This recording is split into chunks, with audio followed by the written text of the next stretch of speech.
Well, delighted to be with you. I'm sorry, I'm also in the session next door that I'm chairing, but I guess they'll have to chair themselves. Well, we have Tom, who you just heard from, Tom Keelan, doing that with me. So I appreciate the chance to share this project with you. You can, this is from a little while ago, but it's still a project that I'm proud to share with you.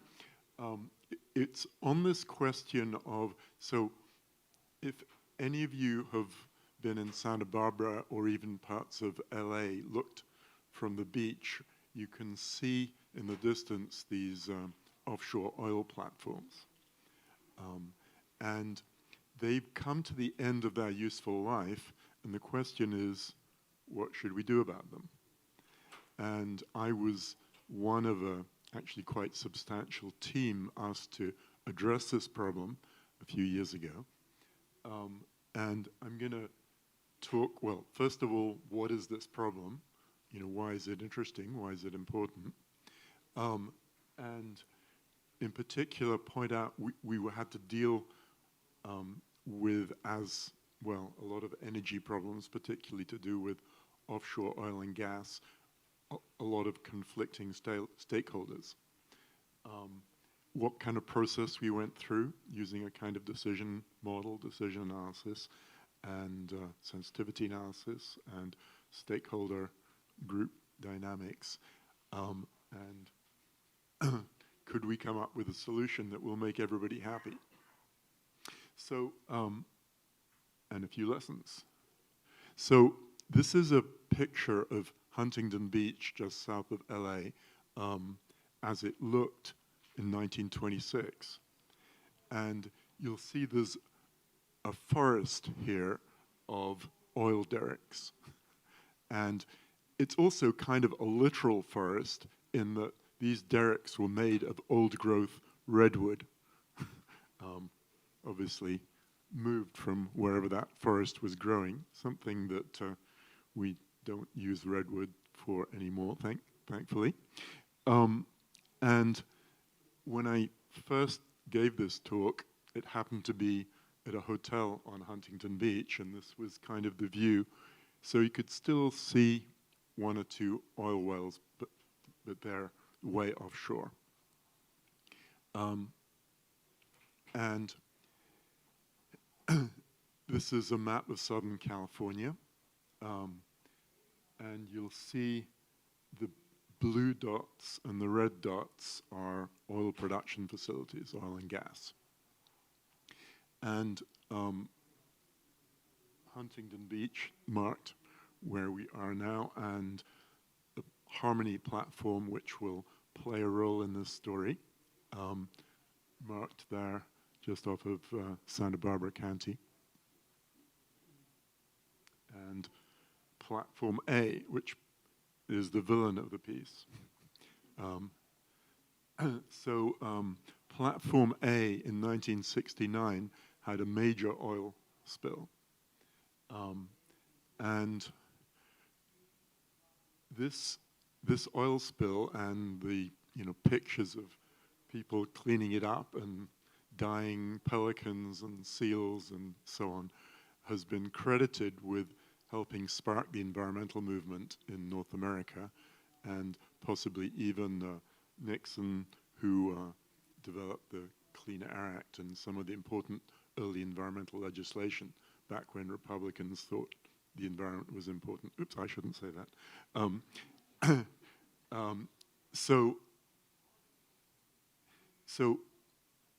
So because of this, anything to do with offshore oil, even for those who might not have been alive back in 1969, anybody living along the coast of California, there's kind of a visceral kind of folk memory, if you like anything to do with oil is bad and dangerous, and we can't trust those guys. So, so how big are these platforms? Well, if you only look at the part that sticks out of this ocean, not that big, but platform Harmony there is over 1,200 feet deep, and taller than many large buildings. And so this is just the tip of the iceberg. How many of you work in oil and gas here? Okay, great. About maybe 10%. And this is a picture of platform Harmony, of the jacket, the support structure before it was put in. And if you look, there's really a large crane, a few cars, trucks. It's really big. And the other part of the problem is, if you look today at those platforms underwater, they are teeming with life. So these are actually struts of the jacket covered in coral and weed and all kinds of fish, and the fish bring in sea mammals and so on. So what are we going to do to remove these things? So the original leases the oil companies had say that when they finish production, they have to remove them entirely and restore the seabed to its original pristine state. And kind of difficult and expensive when you have a jacket that big that has then encrusted with up to a foot thick of marine life. So these are several of the stakeholder organizations that were interested in this problem. Obviously the owner-operators of the oil platforms, Chevron and others, and then a bunch of federal government agencies,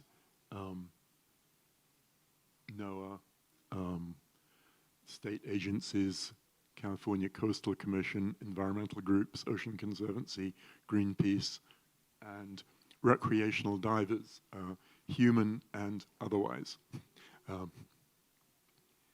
So our client was the Ocean Sciences Trust, which is a non-profit that is concerned with issues to do with the ocean in Southern California, well, in California in general. And we had quite an extensive multidisciplinary team, led by Brock Bernstein, and a small group, myself and a colleague from Lumina, were kind of the decision analysts on this. And then, ecologists, economists, policy analysts, offshore engineering experts, air quality, federal policy people, marine ecologists, and legal experts. And we had an advisory committee of additional experts and stakeholder groups interested in it. And again, going into this, we're like, well, this is going to be a challenging project. It's complicated, it has a lot of different aspects to it, and already the stakeholder groups are, have very differing opinions about what should be done.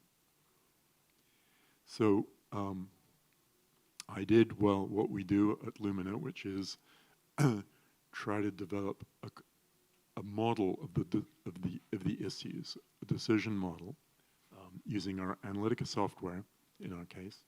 And here we're kind of, illustrating a few of the stakeholders, mostly more of the domain experts, sitting around. We're drawing out influence diagrams of the various pieces.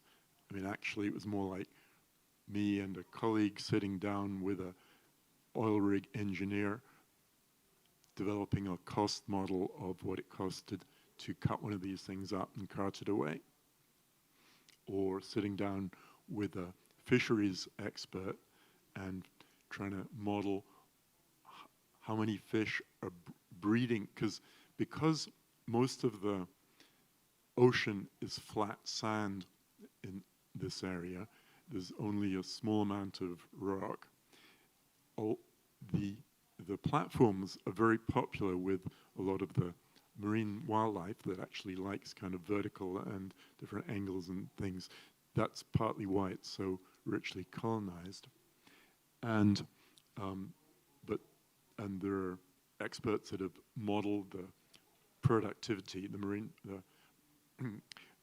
of those. And there's a question, on the one hand, the fishers, the human fishing fleet, don't really like them because they kind of get in the way, but on the other hand, they like them because there's actually a significant amount of fish that breed there, especially rockfish, which are commercially valuable, and of course the recreational divers love them as well.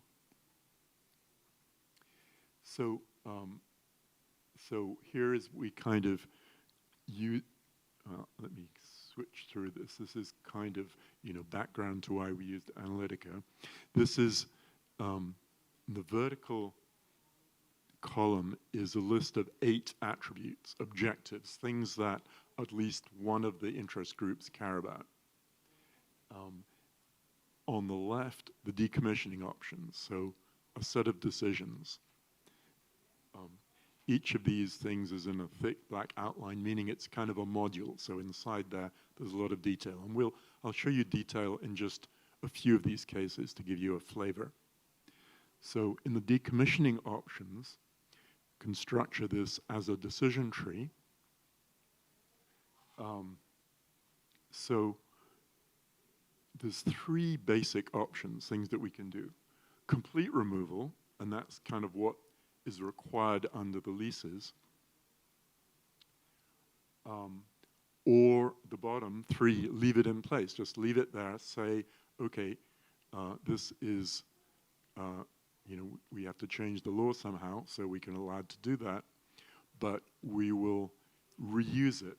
And some of the creative ideas are we could maybe take this monument to fossil energy and repurpose it as a platform for renewable energy, either wave energy or as a platform for wind turbines. Sadly, those options technically and economically don't really pencil out. So we kind of couldn't, oops, let me go back for a moment. So the middle option is partial removal, whereby you basically leave the support up to about 85 feet under sea level and just cut off the top part and take that away. And just to give you a sense, there was a small platform where they did cut off the entire platform. They pull it up on the big crane, take it into Long Beach port to be dismantled. But having this foot of incrustation of marine life, it created literally a very big stink. And the people living in and around the port were not too happy with that rotting material, and it was decided never again. So it's kind of a question, if you're going to take these things up, where are you going to take them, and how are you going to dispose of them? Nowhere really wanted to have them. There's, maybe you could take them across to some relatively deserted spot and cut them up. Maybe you could dump them in the ocean, deep ocean. Neither of these options seemed all that attractive, and certainly any of them are expensive. So partial removal means you cut the top off, and you could leave some parts on the ocean floor, but it becomes an artificial reef. So most of the marine life is preserved, but it's no longer a hazard to shipping because you've cut it off 85 feet below sea level. So that was talking a little bit about some of the decommissioning options. Okay, the economic costs. So here's an influence diagram that we drew up with one of the oil rig decommissioning engineers of all the component costs for removing it and cutting it up and moving it somewhere, both offshore and onshore. Each of these nodes is a potentially uncertain component of the cost. We were able to look at the costs for decommissioning some platforms in the Gulf of Mexico, where they have decommissioned some, both with the complete removal and partial removal, and look at the distribution of actual cost against estimated cost, because there's been enough of them you can get a distribution. And so those distributions are based on really percent change from the first estimate. And so we thought, okay, this is a good way to estimate the uncertainty and what the actual cost will be.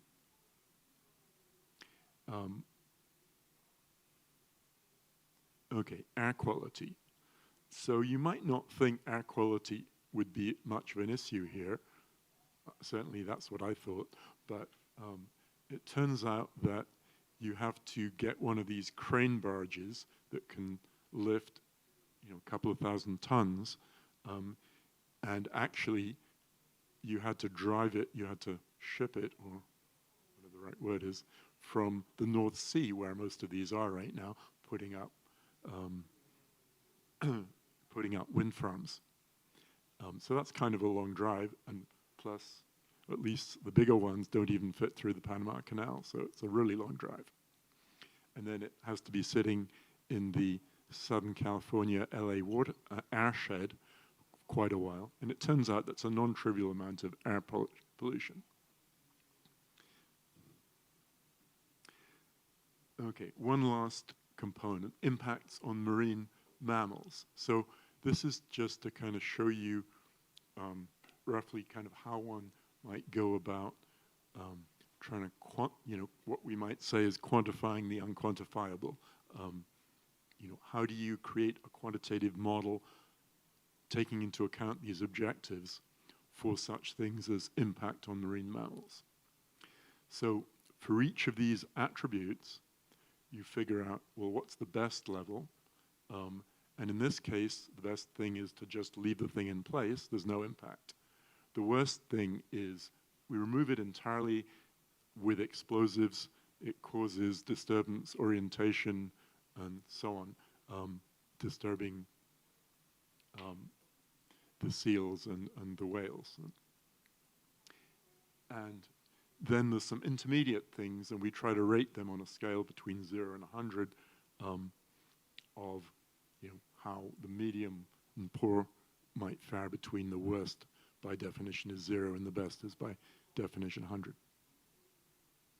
And here's one of our stakeholders voicing his opinion.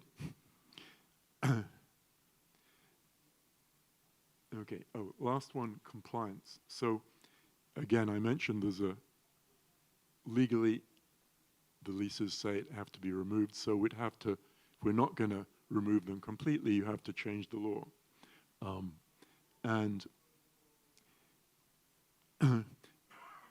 that should be possible, although there's some environmentalists that would argue, this is really setting a bad precedent if we just let those oil companies, fail to do what they promised. This is not a good precedent. On the other hand, maybe it's good for the environment, it turns out. So this is kind of all part of the multi-attribute analysis. These are the 8 attributes in a table, each with the best outcome and worst outcome. Some are quantitative, like dollars spent. Others are qualitative, but still we've figured out a way to try to quantify them in terms of that contribution to an overall utility.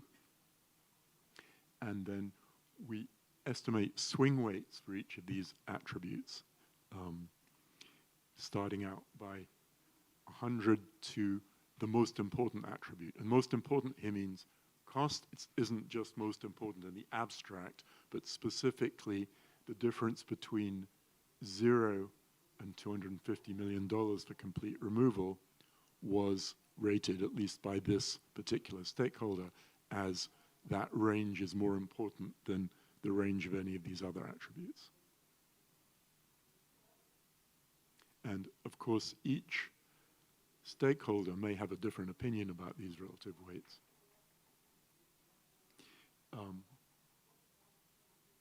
So what we do is, actually before we even assessed all the weights in detail, do a sensitivity analysis. There's a tornado chart. For each of the weights, we say, well, what if we set that to 0? What if we set it to 100, leaving all the rest at their base value? How much effect would it have? Could it have enough effect to cross that black line, basically? So what we're plotting here on the horizontal axis is the difference in utility between partial removal and complete removal. And partial removal is the utility that, so if we have a negative utility, it means that we favor complete removal. So this is saying that if we change one attribute weight at a time, could it change the utility difference to go negative? In other words, favor complete removal. And there's only the compliance weight is the only one that would be sufficient to do that by itself. So this is kind of interesting because it's telling us, well, all of the other attributes, at least taken one at a time, none of them is sufficient to really change the preference between these two decision options. Only compliance. The blue here, it says, higher weight favors, blue, higher weight, yeah, on the left favors complete removal. And I guess one of the other things that's kind of interesting is the thing that the second from the bottom is cost uncertainty. So there's a fair amount of uncertainty about the cost of removing these things, but looked on this scale, it's really not anywhere close to being sufficient to make a decision on it. Not really that important relative to the value judgments about the relative importance of the attributes. So that's saying, okay, well, we've created this probabilistic model of the cost, and it's like any model, it's approximate. We could probably get it more accurate if we spent more time with the oil rig engineers and decomposed it into more detail, perhaps got more data on other decommissioning. But that effort is not worthwhile. We've done plenty now because that uncertainty about cost is not going to be driving this thing. So that's also, as analysts, that's extremely valuable to know. We know not to waste more time, waste time trying to develop a more elaborate model in that part. What we do need to worry about is attitudes on the attributes. So now, this isn't just one decision. It's a separate decision for each platform, each of the 27 platforms. So here's kind of the model allowing for each of the platforms. Well, we can define various scenarios. Each scenario, if you like, you could consider it as a portfolio. It's a set of selecting decommissioning option for each of the 27 platforms. And here we just got a menu selecting, complete removal, partial removal, or no action, leave it at status quo for that particular one. So this chart is listing all the 27 platforms, and then we saw that the weight on compliance was the most sensitive parameter.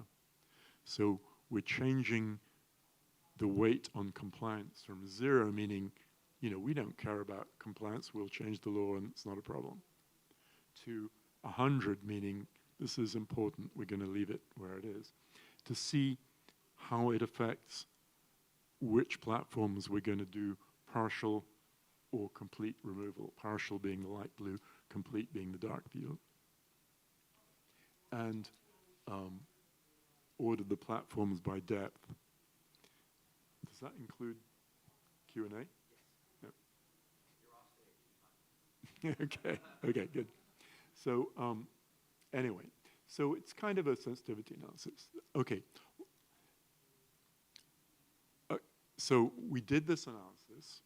We put together this magnificent 356-page report and passed it on to the stakeholders, and like